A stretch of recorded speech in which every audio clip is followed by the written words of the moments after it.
pase, pierna derecha, directo al arco, ¡golazo! ¡Golazo!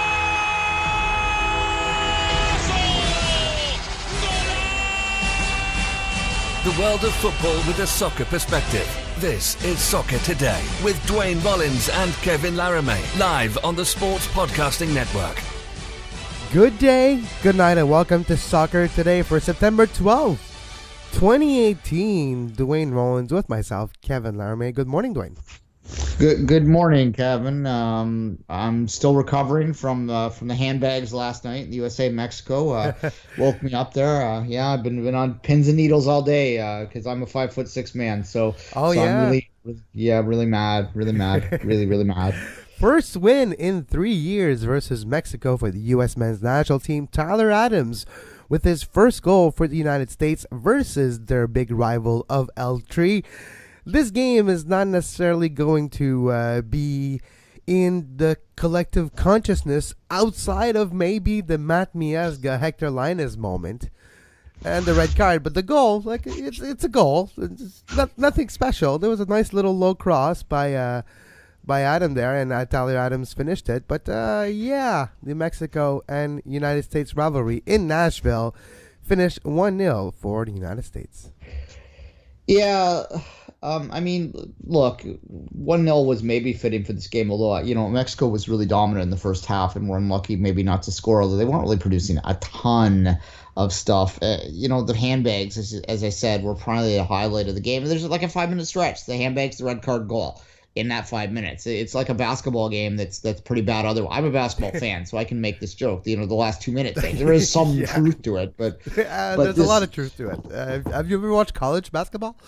College basketball, the last 2 minutes lasts about 20 minutes, and it's the only interesting. I wouldn't say interesting because that's mean. It's only a enticing moment where you get action, and I guess those 5 minutes last night were the same.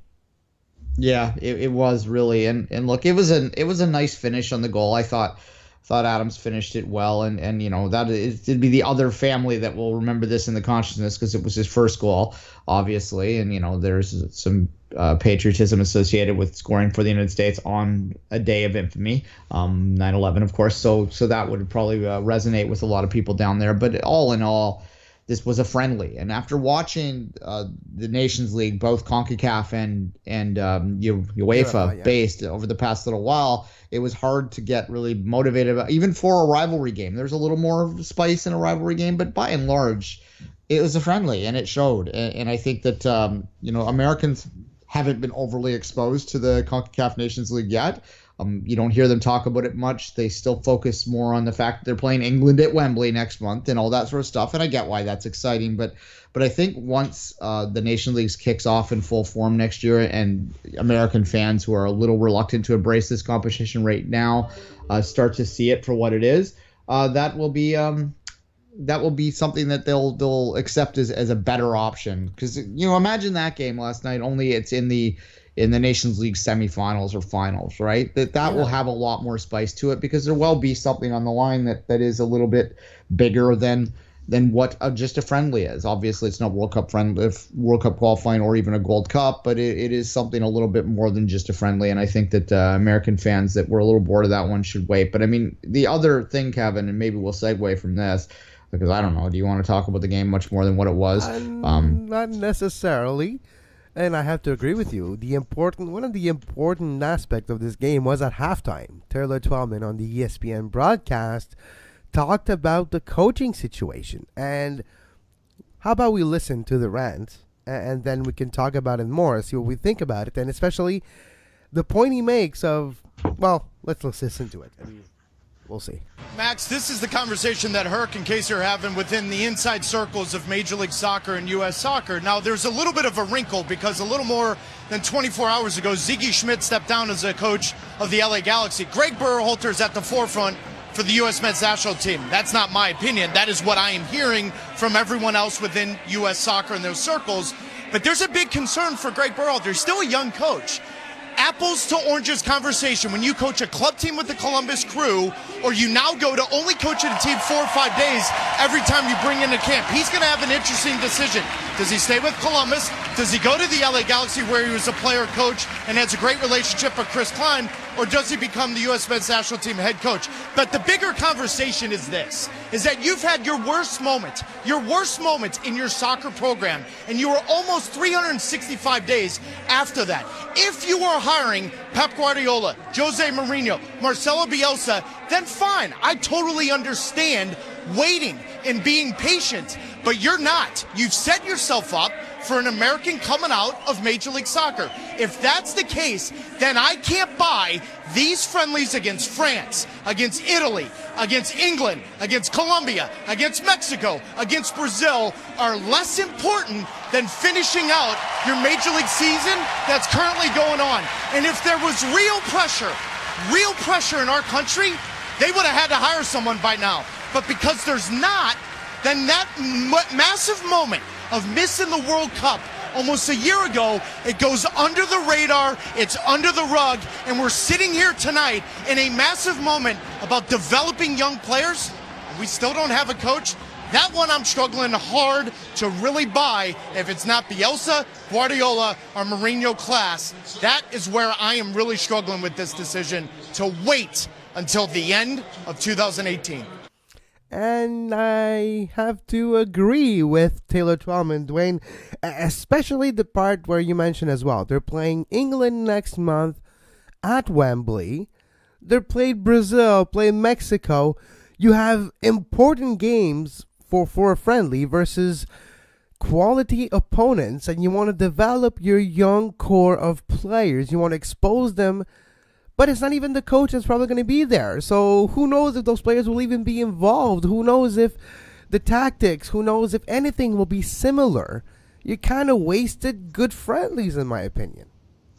Yeah, and look, he mentions the fact that, if you're not having a Mourinho or someone come in and maybe there might be some people in the U.S. that are still sort of dreaming that, because he certainly is on shaky grounds with well, let's face it, I'm kind of dreaming that, because I'll be damn well going to the World Cup if that happens. Don't kid yourself. But no, they're just not going to do that. And look, I think there's some interesting points we made there, and it's becoming like a bi-monthly tradition that a Taylor Twellman rant goes viral, right? Yeah, well, the ones, U.S. men's national team last year, like a year ago, literally, he did the exact same type of rant where talking about the players are just not good enough, and that one's a famous one. This one is going to be famous for another reason, where calling out the coaching aspect, the coaching process, the fact that they just hired a GM a month ago with Ernie Stewart.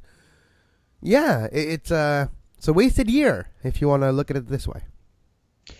Yeah, I mean, it's always hard to get too much out of a World Cup year when you're not in the World Cup. This is something that we up here know all far too well. It's the most difficult time to develop a program. You're sort of in a no man's land in between when you're out of World Cup qualifying and not going to a World Cup. You're scrambling to do anything. But certainly there is some value in blooding the kids in, so to speak, and that is what they're doing in terms of roster call-up. But as you mentioned, it's kind of wasted because they bring in a new coach.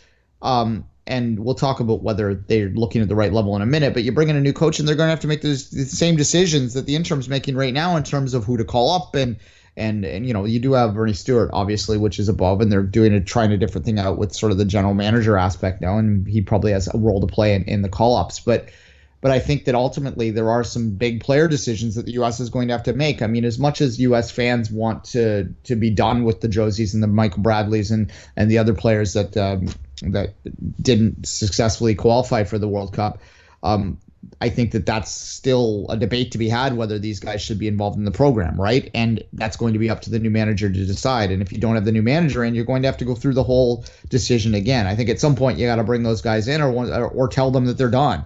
And I think it'd be a mistake to, Bradley you can make an argument with, but I think it'd be a mistake to walk away from Josie at this point. I don't think they have anyone better at that position. So you do have to make those decisions. And if you're just sort of floundering around, especially to bring in, with all due respect, Greg Berhalter, come on, really? That's what, really? Well, he's got a point where, how important is the Columbus Crew situation right now? Okay, they're fourth in the Eastern Conference of Major League Soccer. They have a very good shot of making the playoffs. But if you're Columbus, or Austin for that matter, Is Greg Berhalter going to be the first coach in Austin FC's history? Who knows? Does Greg Berhalter want to move to Austin? If not, why are we still waiting? He should have already taken the decision, should already moved on from the Columbus Crew, and like Taylor Twellman says, he should have been in charge of the game against Brazil, and the game against Mexico, and the game against England next month, just to wet your feet a bit, just to get into the coaching, get to know the player pools, get to know the different mentality. And we still don't know if he wants to be that type of coach, a national team coach versus a club coach. And we still don't know if he's the actual first choice either. Is there better coaching out there available? Probably. Ones with experience at a national team level. He's still a young coach, like Taylor Twellman mentioned. And as a young coach, do you really want to be a national team coach, or do you look at it as a job for down the road? There's a lot of questions, not a lot of answers, and seems like the right moves are never being done. And we're able to see this because we've experienced a lot of it here in Canada over the last, 10 years? And this is maybe the first time, even with Zambrano, it was almost in the right direction for Canada. And then with Herman, seems like it is now after one game, who knows. But we can identify those little problems because we have lost generations of players for Canada here, and we kind of don't wish that on anyone else, even our neighbors to the south. We shouldn't forget the New Zealand friendly. It's been 2 games. 2 games, exactly. At least he was there for that friendly. Yes. Yeah, I mean, the other thing too, okay, even if you believe that if Berhalter wants to finish out the season in Columbus, you can understand that desire. Look across the field last night. Freddie he's Tigres' manager still, and they're trying to convince him to become the full-time Mexican manager, and he's still doing both. You could have had him named, said, this is who we're going with, and he's going to finish the season out with Columbus, and is going to be involved in the decision-making, going to be at the camps, because it's a break anyway for the most teams. I don't know. Actually, I'd have to look back to see if Columbus is playing, but you could have that sort of combined role until the end of the year. It wouldn't be ideal, but at least you'd know what direction you're going in, and you'd lose these debates.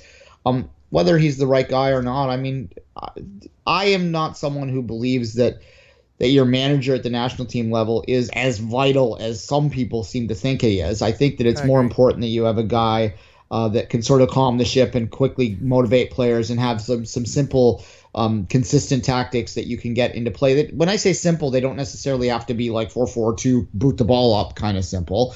They don't have to be Bruce Arena. They can be complicated tactics, but they have to be simple in the sense that they're the same thing. It's plug and play, so to speak, out of the box solutions, right? I have an example. That's what you need. Gareth Southgate. He was never the man to take over England. Look what he did. He brought England to the semifinal of the World Cup. How? By implementing simple movement of free kicks. And that carried England all the way to the semifinal. That and Harry Kane's Golden Boot. Add those 2 things together, you can catch fire and you get success. You don't necessarily need a big name or a big coaching with a lot of pedigree behind him. You need some pedigree and some respect from the players, of course. But if you get someone that is maybe more low profile, that can put the spotlight on the players and guide them. For me, a national team coach is more of a guide than an educator, right? You get them only a few days a month, if any. A few days per 2 months, per international break. And he's more there just to make sure they go in the right direction. Not necessarily to control everything and to have like the most intense training sessions. No, you're there just to steer the ship and you let it go. There's a reason that a lot of international managers are, for lack of a better word, grandfatherly. They're people that calm you. They're calm to look at. They have big names in their country, and they may not have the manager chops, but they do have the big name chops that allows them to instantly get the respect of the players. There's another type of international manager you find. It's more the John Herdman type. You've got these like lifers that's the path that they take, and they feel that this is where they best are, and they're specialists kind of. But more commonly, you have older experienced managers that come in and calm the ship, and they're almost semi-retired, for lack of a better way to put it. That's, they're not retired. They're still working hard at their job every day, but it's less demands in terms of your day-to-dayness that you have at a club level. And that's when you bring in a guy like Berhalter in, that you could see him going through a cycle and then wanting to get back in the club game. And I'm not sure that's ideal. The other thing, Kevin, I'll let you jump in after this. The other thing, Kevin, that's going to happen with the U.S. men's national program, that is happening with the U.S. men's national team program right now, is it's toxic. Like those rants from Twellman, that's like calm compared to what you're finding in the boards and socials and everything else. Like people want blood in that program right now, and it's not entirely rational, but that said, it's there. You never read the comments. Never read your mentions. Well, you can, but at your own risk. So and just go ahead. I was going to say to add to the grandfatherly aspect that you talked about, who won the World Cup in 2010 and who was their head coach? Vicente Del Bosque was 85 years old at that moment, and he literally just continued the wave of Spain, not changing too much, just making sure that they're there when it counts. Speaking of Spain, have you seen them trash Croatia? Biggest loss in Croatia in UEFA Nations League, but that's something maybe for another day. I just thought it was interesting that Spain scored 12 goals in 2 Nations League games. Yeah, against England too. And it's what's happening with Iceland too. I mean, that whole feel-good story is kind of exploding on us, and no one's talking about it just quite yet. But that's because they were the big fish in a small pond, and now the pond has been expanded, and they punched above their weight, and eventually you hit the wall. And the wall, they hit it. All right, they're going to be. I was listening to it in English. With the UEFA Champions, the UEFA Nations League was interesting too. We haven't talked a lot about it because we're primarily CONCACAF focused here. But lots of interesting stuff there. But back to the U.S. What I was getting at is like you're going to need someone to come in that's going to calm the overall system too. That's going to inspire some confidence. And is Berhalter the guy? No, he's not. It's not. Yeah. When he gets named, there's going to be like screaming. The only thing that will ultimately comment, obviously, is results. And they do have a Gold Cup next summer to work towards. And if they were to win that Gold Cup, that would be the start of a healing process amongst of their fan base. So it's a fan base that has grown up knowing nothing but success, really, right? They win Gold Cups. They go to quarterfinals of the World Cup. I mean, if you're a little older. They beat Mexico 2-0. It's that generation, and now that generation's gone on the player side. Look who retired this year. This went really under the radar, but Jermaine Jones retired. Clint Dempsey retired, and we heard about that. That's just 2 examples. There's a lot more players that are now moved on from the U.S. men's national team. And you mentioned Howard will be gone. Howard's gone from international play now. Yeah, Zach Steffen Landon's well gone. So, yeah. And Zach Steffen got his second shutout a third shutout in an international game in 5 games for the United States yesterday, speaking of Columbus. So, it'll be interesting. And, the Gold Cup, it's coming quickly. It's 10 months from now. 10 months and a half from now. It's coming quickly. And you only have, 1 training camp per 2 months? 1 in January that used to be called the what was the nickname? The candy, the bubble gum. We call it Camp Cupcake. Camp Cupcake. Yes, I was close. Yeah. I was like a desserts, so I was close. But Camp Cupcakes, and that camp will need to be more interesting now. And when you have a lot of players playing abroad, some in Major League Soccer like Tyler Adams, but a lot of the great players for the U.S. men's national team going forward, the young kids are all playing abroad. To get them for that camp will be difficult. So you don't have that many training and video sessions opportunity until the Gold Cup. So I still feel it goes back to the point where they're wasting time not naming the coach. And is naming the right coach more important than having someone there do the work and get them ready in time? I think those 2 things are different. And I do feel that getting ready in time might be more. You don't need to find the right man for the next 20 years. You need to find the right man for now. Yeah, and through 2022, likely. I mean, you don't want to. If the U.S. is switching managers in the middle of the cycle, something has gone horribly wrong. Look, I think that CONCACAF is clearly. This is the other thing too, and this is something that I think that maybe not all USMNT's fans are completely appreciating or wanting to appreciate, is that CONCACAF is just getting better. So the competition is going to be harder. So you can't just as they learned the hard way. And Mexico almost learned the hard way. If it wasn't for the U.S. bailing them out two World Cups ago. Yeah, it's true. Yeah. You could have both the Giants going out in back-to-back World Cups, one and one each, and it just shows what this nation is. I mean, I'm not ready to proclaim that it's a golden generation up here yet, but it certainly is looking more promising. You throw out Canada in the mix.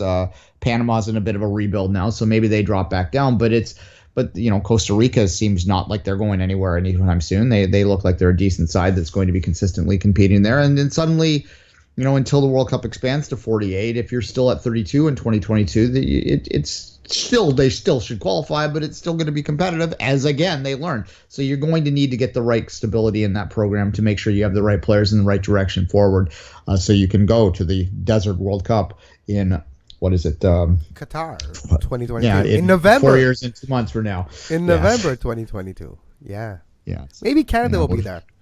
More and more we get more and more we see Canada play, or maybe Alphonso Davies, and, well, I guess now Jonathan David get better. I'm more and more confident. I used to think Anthony Jackson is going to be the answer to Canada's goal.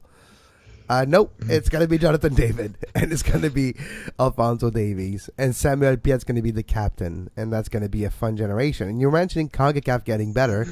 Canada's getting better. Right now, I'll fancy my chances against the States. Any day.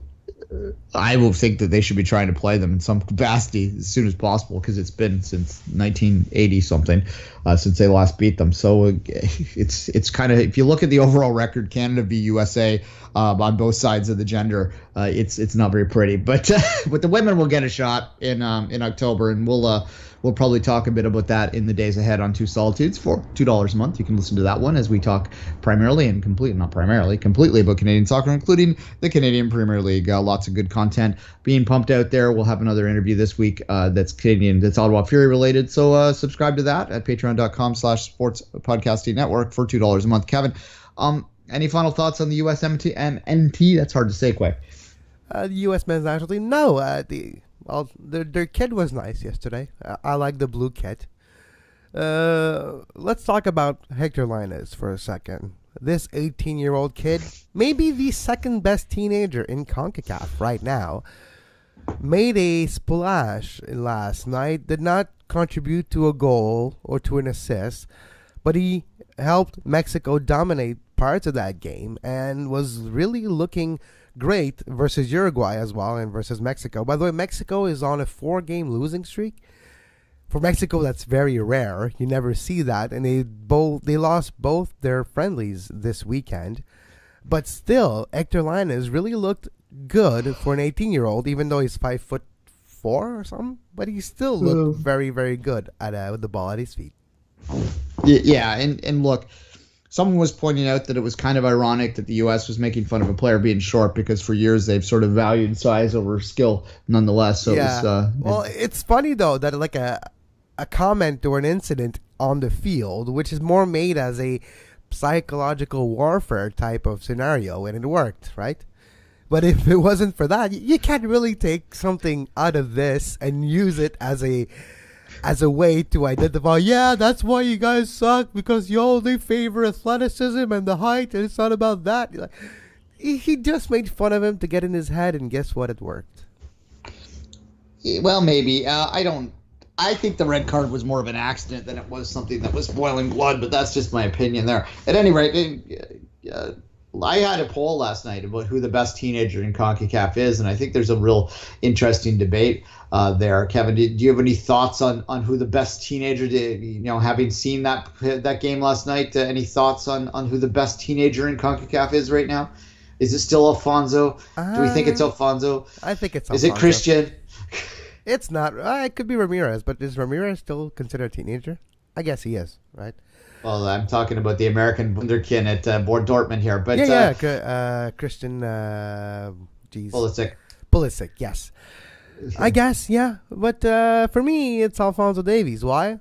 2016 Gold Cup Golden Boot with 3 goals. But it doesn't matter. There's no asterisk next to his name. It just says 2016 Gold Cup Golden Boot. All right, go to my Twitter page if you want to participate in that poll. The results are pretty even. No one can really decide, but it's an interesting debate to have right now, and it's nice to have a Canadian in that conversation for the most part. I thought for a minute that we might have the answer in Canada, the best female and male teenager might be in Canada, but then I realized Jessie Fleming just did finally turn 20, so she's no longer a teenager, so maybe that's off the table now. Yeah. It could have been, but still, the rise of Canadian soccer. See the rise. It finally came true. Finally. Oh, that's rein it in a little bit, maybe. I'm too long in the tooth to make claims like that. I was there when we were blank and have been there for a long time. We were there when we were shit. Yeah, I was there at 8-1, and this is all these Americans that are there's a lot of American fans that are refusing to watch the games until there's a new manager laid. And I mean, I guess everyone has their own right to do that, and if you feel that that's what you need to do, then that's what you need to do. But as someone who went out and set up the viewing party and tromped my butt out to the Duke of Gloucester, may it rest in peace. It's still open, but it's dead. May it rest in peace, the Duke, to watch the game after 8-1. I don't really fully understand that. You don't get to pick your national teams. You're born into it. So here we are, and it's exciting days ahead, though. I'm really enjoying final thoughts on this. I was looking at the CONCACAF Nations League standings. That's where I wanted to finish. That's where I wanted to stir you in. Is how can we be fourth after scoring 8 goals? Anyways. Haiti, really? Haiti's dominating the group? Come on. 13-0 over St. Martin. Yeah. Well, St. Martin's the Netherlands. Yeah, I was trying to. I said that kind of in a French accent. I gotta get a Dutch accent on that. St. Martin. St. Martin. Yeah, it's SINT instead of SAINT. Anyway, it's half of an island that they beat up 13-0. This is going to be fun. As I said on my Twitter feed the other day, that the CONCACAF Nations League League C is going to be the football hipsters' league of choice moving forward. As you're going to have completely random games that probably would fit in a Sunday league game in England or in your beer league here in North America. So there you go. It's going to be fun. No, but I love this concept, and it's particularly working well in the Nations Leagues. We're seeing the full UEFA Nations League start, and it really is sort of sorting things, and particularly when you get below that level, like into League B and League C. Scotland, for instance, in League C, Scotland needs confidence, and for them to go out after they having their ass handed to them by Belgium in Scotland and having all sorts of random to go out and be able to beat Albania 2-0 was a big win for them that I think that they can build on because they're playing the right level, and you take that to the CONCACAF level, and you look at St. Martin, you look at U.S. Virgin Islands, et cetera, et cetera, et cetera. They'll be playing each other, and that's how they can build confidence. We've talked about this to death, but it's I think already, and I'm listening to opinion in Europe all the time, and I listen to opinion here, and I haven't found anyone that is negative against this Nations League. There's a lot of people that were kind of leery of it, but I think everyone on both sides of the pond are pretty excited after having seen it play out through just one game, and everyone says, yeah, this is better. The games are more competitive, and it's going to be more interesting, and it's going to help these smaller nations and the bigger nations too at the top end because they get to play each other, and they with a little bit more on the line. The thing is, I'm worried because I'm Canadian and I've watched Canada for a long time, and I was there 3 years ago when Canada faced Dominica at BMO Field, and the same thing is going to happen in October, and it was a 1-0 win for Canada. And we need to win by like 5 goals this time around. And it's not going to be easy. And this was one of the Cal Laramie's first game, too, for Canada when I was there. This time around, there's going to be Alphonso Davies. There's going to be Jonathan David. There's going to be Captain Scott Arfeld, Samuel Piet, and so on and so forth. But I feel like Canada needs to score more goals. I'm not satisfied with 8-0 versus U.S. Virgin Islands. When I look at AT scoring 13 on St. Martin, yeah, we need to score goals even more than we did already. The one thing I will say to that, I understand if there's no room for error, you've got to pile up the goals when you have a chance. Otherwise, there's one draw could send you out of Group A, and then you're playing Dominique, in the first level. You probably win that and get promoted, but you'd rather immediately start playing those games against USA, Mexico, Costa Rica, Honduras, etc. For the confidence of this time around. Next year's already 2019, and it's going to be the beginning of the World Cup qualifying process for us, and it's going to be the exact time where this team needs confidence. It might seem a bit early, but Canada needs to be in Group A there so they can believe that they deserve to be at the Hex. And I think for me, Group A is like the Hex. It's like the practice of the Hex. Yeah, a little bit bigger. It's 12 teams rather than 6, but which is why they should be there. I mean, even you look at the last couple campaigns, they would have, like this last 2 cycles, they would have been in the top 12, and they are ranked in the top 12 in CONCACAF, so they absolutely should get through. And the one thing I will say, the goals are matter, but if they do go 4-0, they will qualify automatically. Any team that wins all 4 games, because the top pot plays each other in the final group stage, so half of those teams will at least not win a game, which means if you win all 4 of your games, you'll go through regardless in the top 6. So there is that to play for. So as long as they get 4 wins, then they're fine. But if you don't score a lot of goals and you get a draw in there, then you could be in trouble. And you could draw. I'm trying to think what Canada's last game of the stage is, who they are drawn in Group A, but off the top of my head, I don't have it in front of me right now. But if you get a draw in that game and you don't have a lot of goals to back it up, then you might drop 7th, 8th, 9th, and then you're playing Group B. Top 10 also qualify to the Gold Cup. I don't think that they're, if they get 10 points, they'll go through the Gold Cup. That would be a disaster if they didn't qualify for that. But just win the 4 games and you're through. Please be Honduras.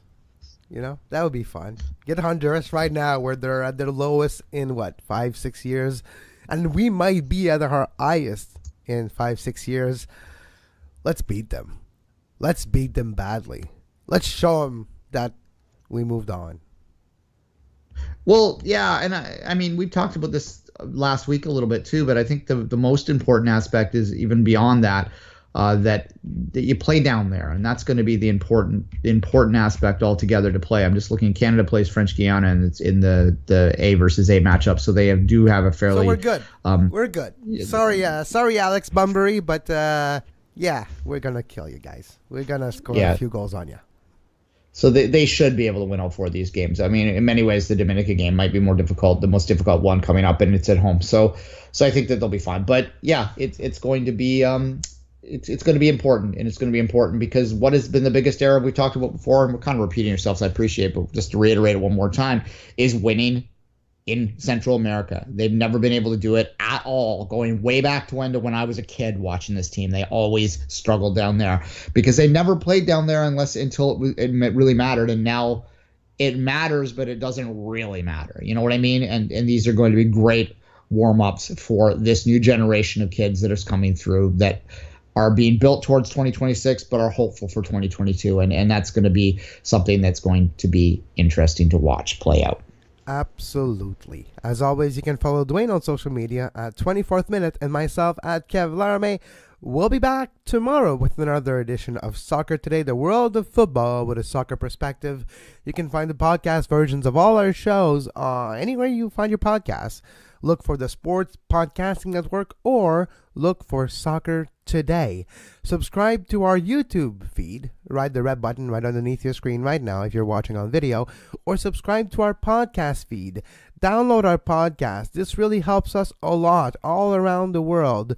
Thousands and thousands of downloads a day really helps us a lot. And until next time, as always, for Duane, I'm Kevin, and have a great soccer. You can find the podcast version of all the shows we do on iTunes, Apple Podcast, Google Play Store, TuneIn Radio, iHeartRadio, and anywhere you get your podcast.